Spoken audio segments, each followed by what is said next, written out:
जय हिंद दोस्तों, स्वागत है आपका हमारे एक और नए वीडियो में। इस वीडियो में हम बात करने वाले हैं पर्यावरण के ऐसे बेहतरीन क्वेश्चनों के बारे में जो आपको सीटेट के होने वाले एग्जाम के लिए बहुत ही ज़्यादा ज़रूरी होने वाले हैं। तो दोस्तों, वीडियो को बिना स्किप करें पूरा देखिएगा। तो चलिए हम लोग बिना समय को गवाए वीडियो को शुरू करते हैं।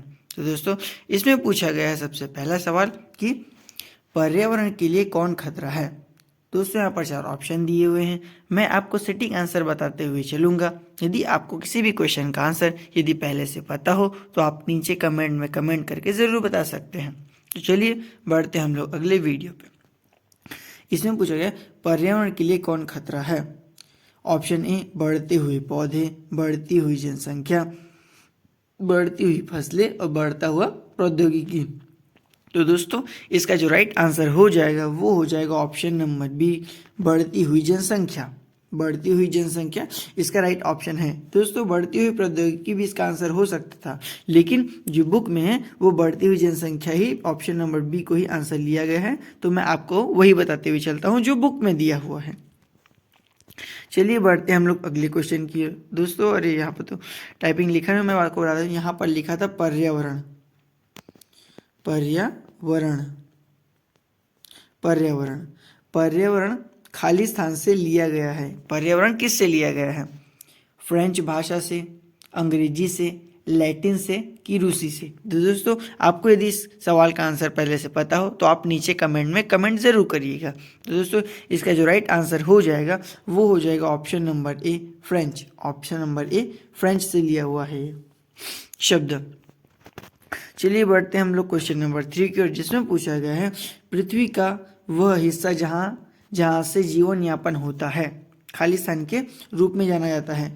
पृथ्वी का वह हिस्सा जहाँ से जीवन यापन होता है खाली स्थान के रूप में जाना जाता है। ऑप्शन 1 हो जाएगा हाइड्रोस्फीयर। ऑप्शन बी हो जाएगा स्थलमंडल। ऑप्शन सी हो जाएगा जीवमंडल और ऑप्शन डी जो हो जाएगा यौन क्षेत्र। दोस्तों, इसका जो राइट आंसर हो जाएगा वो हो जाएगा ऑप्शन नंबर सी, जीवमंडल। इसका जो राइट आंसर हो जाएगा ऑप्शन नंबर सी, जीवमंडल हो जाएगा।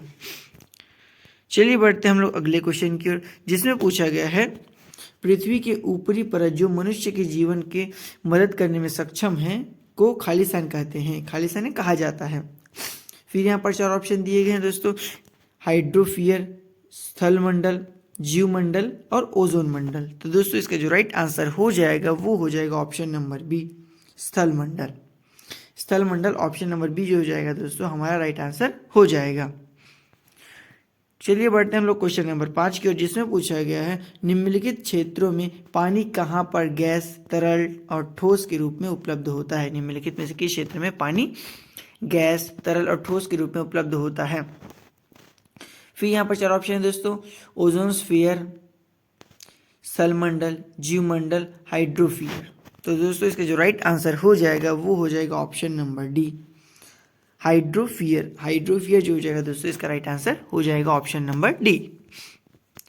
अगले क्वेश्चन नंबर 6 में पूछा गया है पृथ्वी की कुल सतह में लगभग खाली स्थान फीसदी क्षेत्र में जीवमंडल है। ये सॉरी दोस्तों, जलमंडल है। जलमंडल पूछा गया है 70%, 99%, 74% और 33%। दोस्तों, तो जो जलमंडल है दोस्तों ये 70, यहाँ पर जो ऑप्शन नंबर ए जो हो जाएगा हमारा राइट आंसर हो जाएगा। लेकिन दोस्तों, अभी मैं आपका वर्तमान का डाटा बताते हुए चलता हूँ। जो जलमंडल है वो 71% हो चुका है और जो धरती है वो 29% हो चुकी है। तो ये जो हो जाएगा 71% जो हो जाएगा हमारा राइट आंसर हो जाएगा। लेकिन आप ऑप्शन के अकॉर्डिंग 70 हो तो 70 और 71 हो तो 71 को लगाते हुए चलिएगा।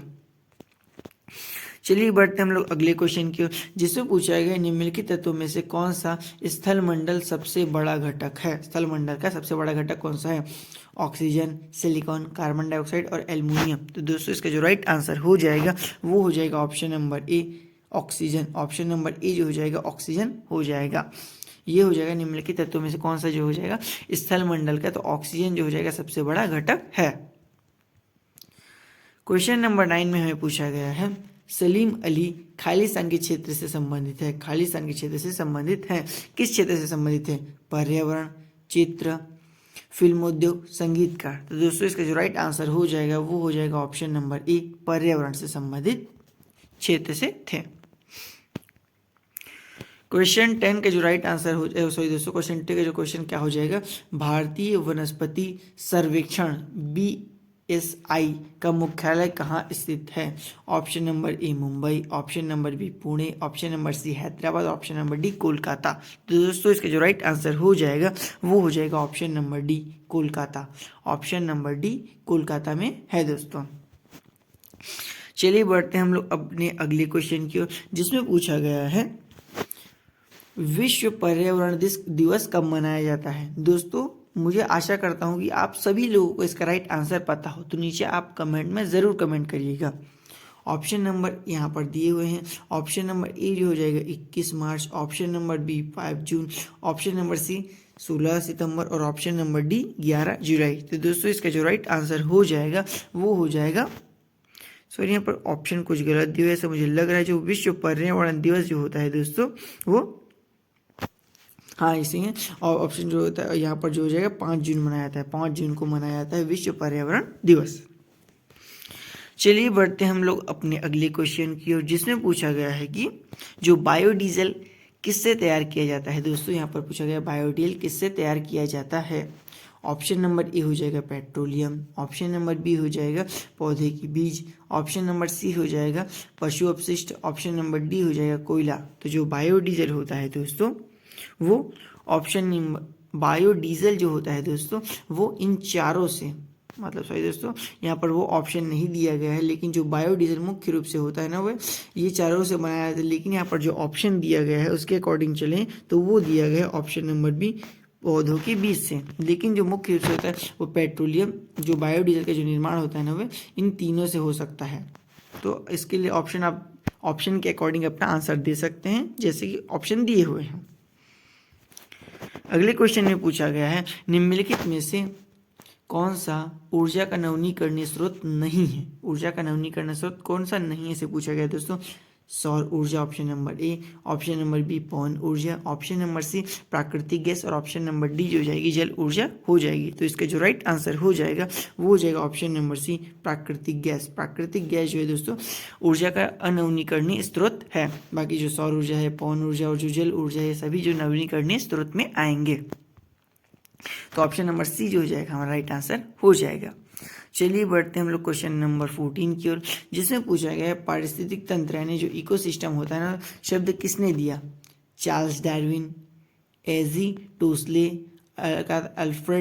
Alfred vinegar, Karl William. तो दोस्तों इसका जो राइट आंसर हो जाएगा वो हो जाएगा option number D Karl William. जो पारिस्थितिक तंत्र का शब्द का जो प्रयोग कार्ल विलियम ने, जो इस शब्द को किसने दिया? कार्ल विलियम ने दिया। तो इसके दोस्तों ये बताता हूँ, इसका जो राइट आंसर हो जाएगा option number D Karl William हो जाएगा। तो दोस्तों ये वीडियो आपको कैसा लगा कमेंट में ज़रूर बताइएगा, और वीडियो आपको थोड़ी इन्फॉर्मेटिव लगी हो तो हमारे चैनल को सब्सक्राइब जरूर करिएगा। धन्यवाद।